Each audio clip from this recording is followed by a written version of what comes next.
اللہ کے ایک ولی حضرت منصور بن عمار رحمت اللہ تعالی علیہ، ایک بار آپ کے گھر کے دروازے پر ایک سائل آیا، ایک فقیر آیا. اس نے کہا کہ اللہ کے نام پر کچھ دے دو. آپ کے گھر میں آپ کی زوجہ سے آپ نے پوچھا کہ گھر میں کیا ہے، تو انہوں نے بتایا کہ 4 انڈے ہیں. آپ نے فرمایا کہ 4 انڈے اس غریب کو، اس سائل کو دے دو. آپ کی زوجہ نے وہ انڈے دے دیے. تھوڑی دیر ہوئی تو آپ کے گھر پر دروازے پر دستک ہوئی. ایک دوست آیا انڈوں کی ٹوکری لے کر. آپ نے کہا کہ ذرا گننا کتنے ہیں. تو زوجہ نے کہا کہ صحیح سلامت 30 انڈے ہیں. تو آپ نے کہا کہ یہ کس حساب سے آئے ہیں، ذرا غور سے سنیے گا. یعنی بزرگوں کو یہ کتنا یقین تھا کہ اگر ہم نے اللہ کی راہ میں ایک دیا ہے نا تو انشاءاللہ وہ 10 ملٹیپلائی ہو کر بھی ملنے ہیں، آخرت میں تو جو ملنا ہی ملنا ہے. فرمایا یہ کس حساب سے آیا. تو پھر آپ کی زوجہ نے کہا 10 جو ہے نا انڈے اور بھی ہیں اس میں، مگر وہ ٹوٹے ہوئے ہیں. جب آپ نے تھوڑی سی معلومات لی کہ جو انڈے دیے گئے تھے نا، تو ناظرین اس میں بھی 3 صحیح سالم تھے، ایک انڈا ٹوٹا ہوا تھا. تو 3 صحیح انڈوں کے بدلے 30 انڈے آ گئے.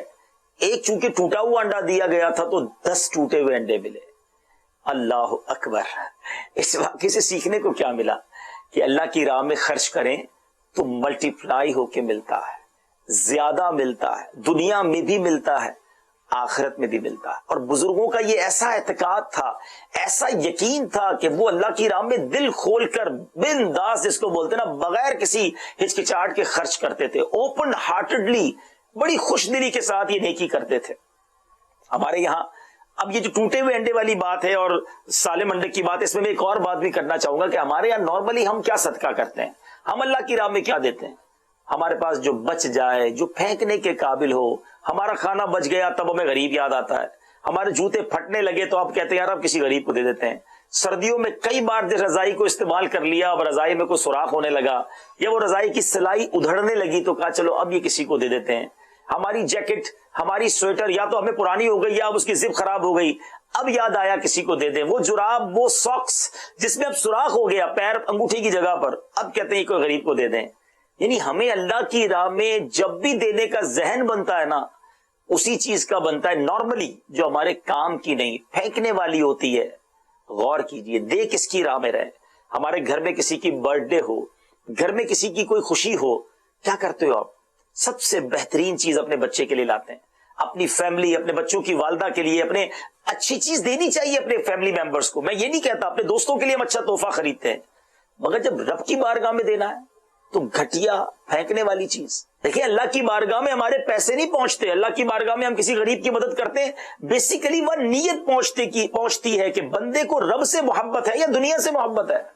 اللہ نے خود قرآن میں فرمایا نا، تم ہرگز بھلائی کو نہیں پہنچ سکتے، بھلائی پانی ہے تو جو چیز مجھے پیاری ہے وہ اللہ کی راہ میں دے دیں. پھر دیکھیں اللہ غیب کے خزانوں سے کیسے عطا فرمائے. اور بزرگان دین نے یہ سنا اور اس پر عمل کیا. جب یہ آیت کریمہ نازل ہوئی، نبی پاک نے صحابہ کو سنایا. ایک صحابی آئے اپنا بہترین باغ دے دیا، ایک صحابی آئے اپنا بہترین گھوڑا پیش کر دیا، اپنی بہترین چیزیں صحابہ کرام دیتے.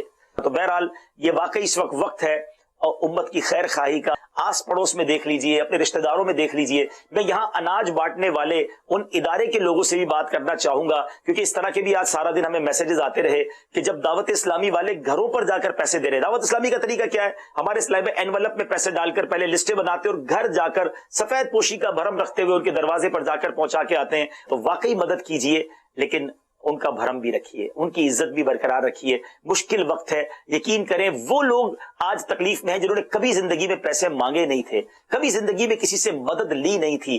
وہ لوگ تھے جو لوگوں کی مدد کرتے تھے، مگر وقت نے، اس کٹھن وقت میں یہ مشکل آ پڑی ہے ان پر، تو ہمارا کام ان کی مدد کرنا بھی ہے، ان کی عزتیں بھی برقرار رکھنا ہے. تو امید کرتا ہوں اس میسج کو عام کریں گے. مجھے اپنی اور ساری دنیا کے لوگوں کی اصلاح کی کوشش کرنی ہے.